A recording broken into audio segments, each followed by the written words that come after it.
the beginning. On the day of October the 20th, 1967, two hunters by the names of Roger Gimlin and Robert Patterson were riding horseback on a popular nature trail in the northern part of Washington state. The weather was clear and sunny, the air was crisp, and the time was approaching 1:15 in the afternoon. Suddenly, after being made aware by the prominent noise of breaking branches, Robert notices a large animal about 30 feet away beside the tree line. Roger, fearing that the creature may be a bear or cougar, dismounts his horse and grabs his rifle for protection. Robert follows suit, and Roger states for Robert to, quote, "Cover me," end quote, as he moves slightly closer to confirm the animal's identity. However, Robert soon realizes that the creature was not a large bear or cougar. He rushes back to his horse to grab the video camera that he brought with him. He runs towards the creature, which has begun to retreat from the men, and manages to capture this quick and frantic video.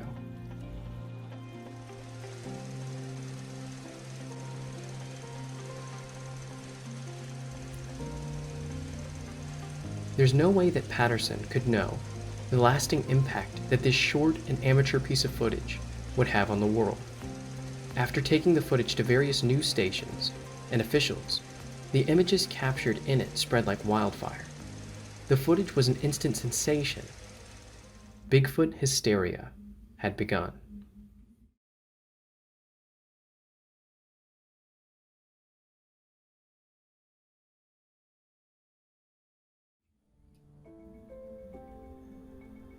Most convincing evidence. The Eric Shipton photograph. A much less well-known, but no less exciting piece of evidence was that of an event that predated the Patterson footage. A man named Michael Ward was scaling the Himalayas in 1951. Before departing from the local village where his journey would begin, he and his crew were warned by the natives in the town of the, quote, Yeti, end quote, a term that meant wild man of the mountains. When Ward heard this, he was reminded of the old Native American term Sasquatch, which referred to something similar. In a description that has become all too familiar, this, quote, Yeti, end quote, was said to be larger than the average man, have long dark fur that was either a dark red or brown, and ventured through the mountains at this time of year to reside in the forests that could be found on the opposite side of the mountain range. On the night of November the 8th, after making camp and attempting to sleep on the mountainside, he heard various loud, animal-like noises that appeared to be emanating from right beside his campsite. Though their altitude and the frigid temperatures should have put them far outside the range of any known predators, the noises stopped, and Ward and his men slept through the night. In the morning, a very strange set of tracks was found outside of the men's tents. There were two sets, one larger and one smaller, but both apparently being the same animal. Having brought a camera with them to document the trip, Ward told his crew that the people back home would definitely want to see this. For reference, the pickaxes that the men had brought on the trip were 12 inches in length. This makes the track of the larger animal in the image over 13 inches. Luckily, the men had brought materials sufficient enough to create a cast of the footprint, a souvenir that lasts to this day. Even at the time, when the photos were received back home, they were met with scrutiny, a sentiment that lasts even today.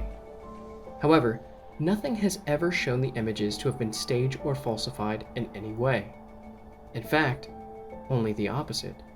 Ward and his crew had no previous history of interest or obsession in finding such an animal, and doing so was definitely not the purpose of their trip, which was finding an alternate route up Everest. All involved simply had a history of hiking, camping, and mountaineering. Not to mention, bringing all they needed to survive such a perilous trek through the Himalayan mountain range was difficult enough. The last thing these men needed was to take up more space and add more weight to their luggage in hauling around a bunch of props to impersonate tracks of an animal that nobody yet cared about, let alone believed in. The most prominent theory among skeptics of the incident is that the track photographed is that of the Tibetan blue bear, a rare endangered animal in the general vicinity of where the photograph was taken. And when viewing other photographs of bear prints, it's very easy to see why some people believe that this print is that of a bear. The track of a bear's back paws resemble that of a human foot, even having 5 distinct toes. However, there are several glaring issues with this popular theory. To start, the polar bear has the largest known track of any bear, and its paws only reach up to about 11 inches in length.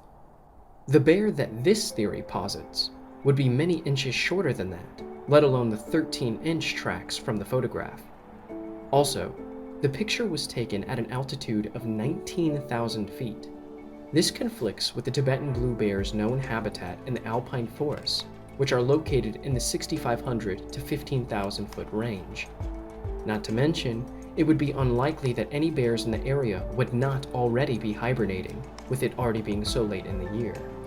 In addition to this, the tracks were irregularly spaced, placed beside each other in pairs, displaying a walking pattern that was atypical of any 4-legged creature.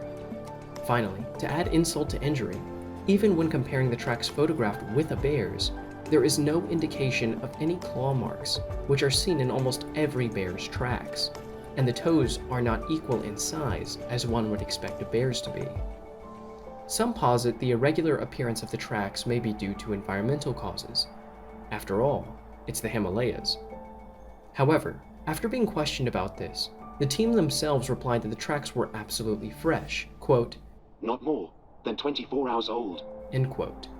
Shipton, the man with the camera who took the photograph, claimed, quote, "The footprint was pressed on a thin layer of crystal snow laying atop of firm ice."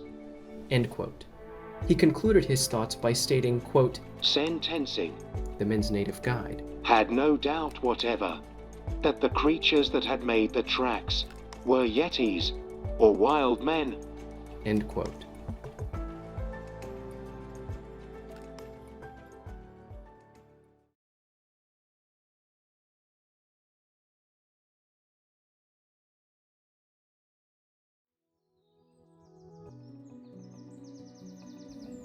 The Skookum Cast. In the National Forests of Washington State, during a recording of an episode for the Animal X television show, a team of researchers laid a large layer of molding clay on the forest floor. In combination with a stack of fruits and nuts as bait in the center, the team hoped to lure in a Sasquatch, which had been rumored to be in the area. If it came close enough to the bait, it would leave evidence of footprints or other body parts through the impressions it created in the clay. After leaving the cast in the woods for a number of days, the team returned to see what animals' impressions could be seen in the clay. There was evidence of a multitude of species having interacted with the cast, such as elk, coyotes, and deer. However, it was the singular large impression in the cast that caused a great deal of contention. It was undeniably evident that, at some point, a mammal weighing no less than hundreds of pounds had settled itself directly into the mud to have its taste of the fruit that had been laid out for it. But what was it? Those that examined the cast immediately thought of an elk. After all, an elk weighs hundreds of pounds. Hairs of one were found in the cast, and an elk would definitely have been interested in the bait. Elks even have a behavior known as mud wallowing that could explain further as to why such an animal may have set itself in this specific spot. So, what exactly is the problem here? To start, try as they did, they were never able to locate any evident hoof impressions anywhere on the cast, which, assuming the animal spent a fair deal of time here, one would assume they would have been abundant. In addition to this, some experts viewing the cast claim that the fur patterns imprinted into the clay do not match those of an elk, but rather are closer to those of known primates. Though not necessarily ruling elks out entirely, there was a second popular explanation. Quote, Dr. Meldrum, Professor of Anatomy and Anthropology at Idaho State University. Dr. Grover Krantz, Retired Physical Anthropologist from Washington State University. Dr. John Bindernagel, Canadian Wildlife Biologist. John Green, Retired Canadian Journalist and Author. And Dr. Ron Brown, Exotic Animal Handler and Healthcare Administrator. All examined the cast and agreed that it cannot be attributed to any commonly known Northwest animal and may represent an unknown primate. End quote. Seeing as Sasquatch are known to be wary of people and any kind of artificial setups they produce, they claim that the animal may have simply slowly creeped up to the cast on all fours, as other primates might have, ending by simply sitting and enjoying the bait in a laid-back and leisurely stance, or grabbing the fruit and throwing it away from the cast to collect later, in an effort to distance itself from human activity. This would explain the absence of any primate-like footprints, though there were reports of possible tracks in the general vicinity. Furthermore, their conclusion was based primarily on two key pieces of information regarding the cast. 1. According to Meldrum, there were subtle but clear signs of skin whorling on the cast, otherwise known as dermal ridges, an attribute of the skin that is observed exclusively by primates. What this means is the equivalent of fingerprints were found to be on the cast prior to its recovery. 2. Small numbers of hairs recovered from the cast were not able to be identified. Now, although this sounds promising in regards to the animal being a large primate, in truth, that is all too common in these realms of investigation. It is commonplace in investigative occupations for items to be unidentifiable due to any number of things, such as environmental degradation, some form of contamination, or even because they have been broken or otherwise accidentally damaged. According to Dr. Anner Fabric of Ohio State University, quote, "The ambiguous results at the present time can on the one hand generate misplaced enthusiasm and be quoted as proof, or on the other hand it can be used by the opposite camp to criticize and denigrate the results unfairly." End quote.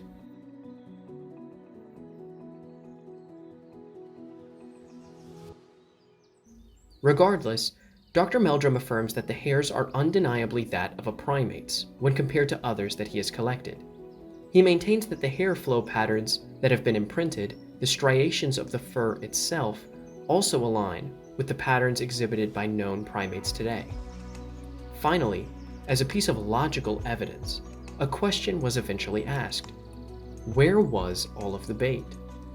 There were dozens upon dozens of apples and other fruits and snacks provided. Of course, an elk would begin to eat these. Yet, according to reports of the remnants at the site, some of the apples found had been cored all the way around their exterior. Logically, seeing as elk were really the largest known herbivores in the area, how is it that the fruit had apparently been so expertly moved and manipulated? Unless a band of elks had been eating literally the entirety of the vast majority of the fruit without leaving any clear hoof impressions, then something had definitely been visiting the area and taking the fruit, or at the very least manipulating it, possibly with hands like ours.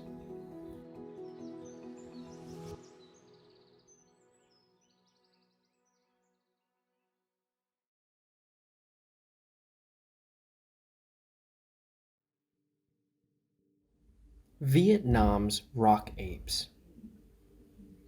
The events of the Vietnam War were foreign and unprecedented.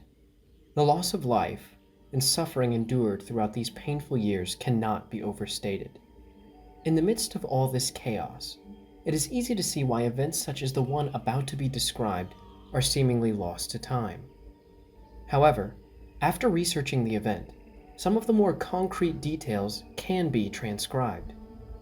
And amazingly, despite all of the fallout and carnage that came with this war, it appears that an awesome discovery was in our midst. While stationed in the foreign country, American troops heard tell of a large and powerful ape native to the jungles of Vietnam that was known by the indigenous people as, quote, Batututs, end quote. They were said to live in small groups, be covered in reddish-brown hair, and be well over 6 feet tall. While at first being skeptical, these animals were actually a commonplace sight while occupying remote areas of the jungles. In fact, one specific hill near an American encampment was infamous for so many sightings of the animal that even the troops began to call the location, quote, Monkey Mountain, end quote, both in verbal communication and written reports. The apes' location was noteworthy due to their significant strength and aggression. It was said that if humans were to come close enough, whether they were Viet Cong or American, large rocks or stones would be violently hurled at them. The creatures showed no apparent fear of humans, only a sense of inherent aggression and a desire for seclusion. The statements among troops was that it was dangerous to use explosives like grenades that worked on fuses and needed to be thrown, because if the creature was in the vicinity, it would actually take the grenade as a stone and hurl it back at them. While there were many prevalent theories of what the rock apes were exactly, no proposed species seemed to be an exact fit, though there was no shortage of primate species in the area. Orangutans were proposed, but the species hadn't inhabited Vietnamese jungles for thousands of years, and aren't particularly aggressive or violent. White-cheeked gibbons were suggested, but they only reach about 2 feet tall, and other species lacked similar criteria. Some proposed the idea that the encounters with the animals were simply hallucinations by the troops at the time. After all, marijuana usage and wartime jitters were a very real weight upon the mind. However, this would not explain the fact that both sides had countless experiences with these animals, and the natives had known of them for many years before the Americans arrived. Just to show how large of an effect that these animals had, there were multiple official expeditions organized simply for the search and seizure of this creature. In 1974, General Hoang Minh Tha set out to find one dead or alive. He was unsuccessful in locating any convincing evidence. Another venture, led by Professor Vo Quai of the Vietnam National University, also was unable to locate anything concrete. Though in 1970, Professor Tran Hoang Viet of Hanoi's Pedagogical University was able to make casts of prints that he credited to the creature. Unfortunately, it was not enough to convince many.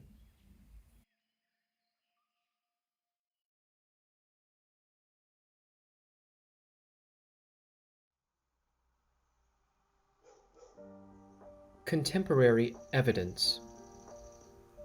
Now, you may be asking yourself, if Sasquatch, better known as Bigfoot, is real, then why isn't he seen more often? How is it that an animal of that size could successfully evade detection after all these years? Well, let's think about this logically. Let's assume that Bigfoot is real. This now being the case, how likely would it be for an American citizen to see one? Let's begin answering this question with a simple comparison with a known species. For instance, bears. Bears are a relatively rare species for most Americans to see, yet no one denies their existence. Let's compare the estimated Bigfoot population with the estimated bear population. To begin, there are 3.797 million square miles in the US. There are approximately 402,000 bears in the United States. Although inaccurate, let's assume an equal distribution so that every United States citizen has the same chance to see one. After all, if we were only referencing the areas where bears are known to live, then the chance of someone not living in those areas seeing a bear becomes 0. After dividing the population by the total area of the United States, that works out to about 1 bear for every 10 square miles of the United States. So, place a bear somewhere in a 10-mile radius around you. How likely would you, not anyone else, be to see this bear? Sure, someone else may see it and call the police, but that's not relevant at this time. It has no effect on you or your experience or your belief in this bear. After all, there are many sightings of Bigfoot that are called in or recorded, but those never seem to have any weight to them, so they shouldn't in this scenario either. Assume that you live exactly as you do right now, in your home or at work or in your car, but simply that there is a bear somewhere within 10 miles of you, which may not even be untrue. What are your chances of seeing that bear or noticing its effects? As you may begin to realize, at least for some of us, there actually is very little chance that we will see the bear that has been placed somewhere within 10 miles of us. Perhaps this is why some of us have gone our whole lives without seeing a bear in the wild. Now compare that scenario with this. Scholars have estimated that, given that Bigfoot was a real species of animal living in the United States, its population would probably be around 4,000 individuals. Applying the same arithmetic to this scenario, this means that, if equally distributed across the country, there would be one for every 1,000 square miles. Clearly, one could easily go their entire lives without ever seeing one or noticing its effects. Not to mention, this is assuming the best chance of getting a sighting. These creatures are known to live in localized, remote locations of untamed wilderness. There have even been possible theories stating that they live within deep natural caves and practice discarding their dead, as chimpanzees, elephants, dogs, and humans do. Which, if true, makes the chance of finding a dead specimen nearly impossible. And ask yourself this: if you were just on another walk through a nature trail, would you really stop to report a random pile of animal bones you came across? Or would you simply keep walking and assume that it was some known dead animal that needed no further attention? Adding on to this, the creature is known to have a tendency to seclude itself. It avoids human activity at all costs, and will almost always hurry away when it gets the slightest indication that it has been noticed. However, even with all of these factors, the chances of seeing one of these animals is not zero, and it is not uncommon for people to report what they have seen. With someone or something crawling around out here. Did you see what person or an animal or? I can't tell. All I know is my central light came on and I just happened to glimpse and see this thing running across the yard. A good-sized man, or something that looks like a man. I don't know what it was, just that it ran across the yard. Okay. You've had problems in the neighborhood before? Yeah, my dog was killed just recently. I don't know what it was, whatever it is, it's running. Couldn't catch it. If I was going to chase it, or whatever it was, it was in and out. I'm out here, come through the window now, and I don't see anything. I don't want to go outside. Jesus Christ, you better... See ya! Hello? Get somebody out there. What's going on now, sir? That son of a bitch is about 6'9", I don't know. You see him now, sir? Yes, I'm looking right at him. Uh-oh.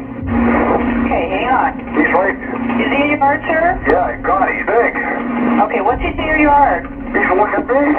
Oh, the guy is on foot. I don't know what, he's big, real big person, that's all I can say. Okay, it is a person. Yeah, it was a person, somebody real big. But he's all on back. Is he a black male or a white male? Did you actually see what it, or was he just wearing black? He's all black and big. He is big.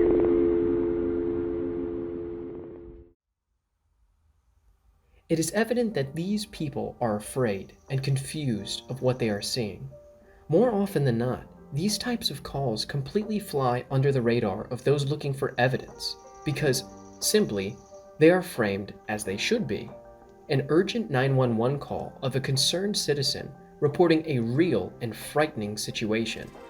It is not until one views it from the lens of a possible sighting that the evidence becomes clear.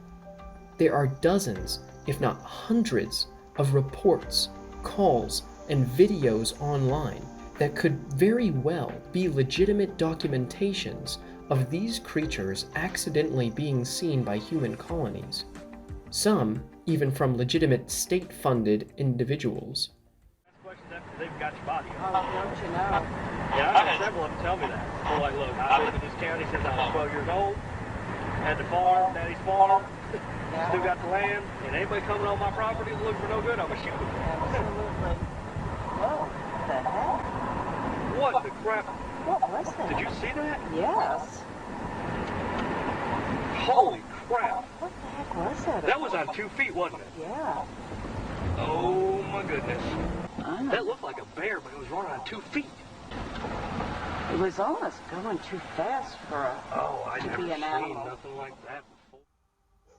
After all, if Sasquatch weren't real, why would every continent on the globe have the same legend of a 6-foot, powerful, intelligent, and dangerous species of ape men that live lives of solitude, secluding themselves in the deepest wilds and jungles within the borders of their land masses? In other words, it's not that people of the modern day don't see this creature. It's simply that they don't know what it is that they are seeing.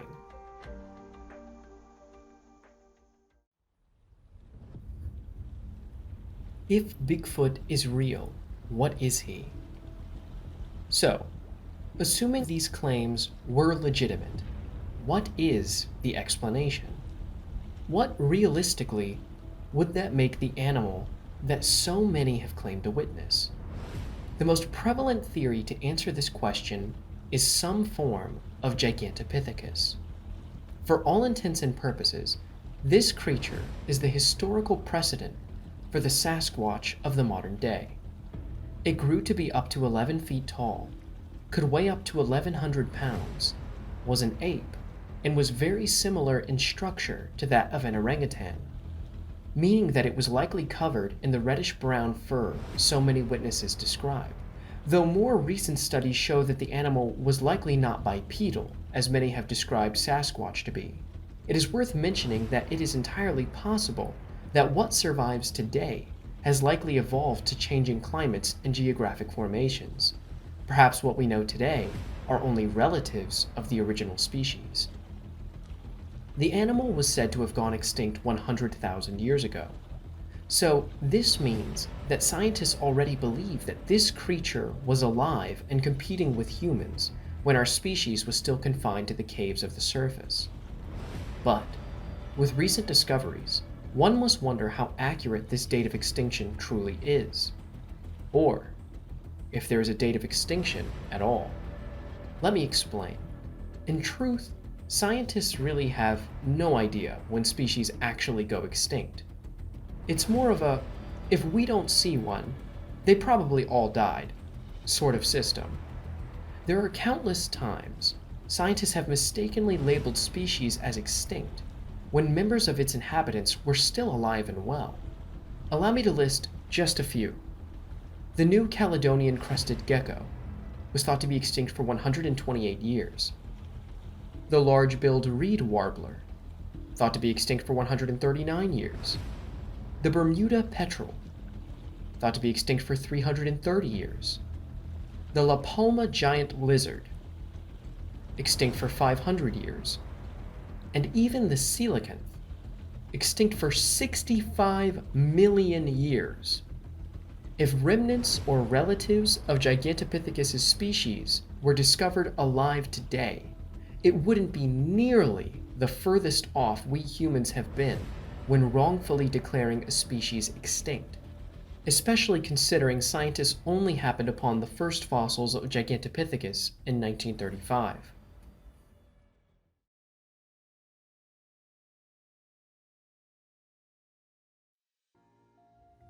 Conclusion.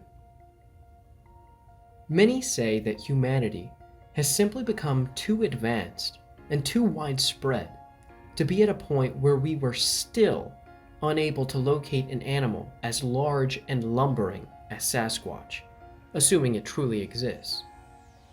Yet people were saying the same thing in 1902, a year in which airplanes, radios, cars, and megacities were already a reality, and yet they didn't believe in the mountain gorilla. Fortunately, the world is still a vast and unventured frontier, despite the fact that many try to make it seem the opposite. There are countless places and things that humanity still has to see and do here, and personally, I believe that Sasquatch is just one of those many.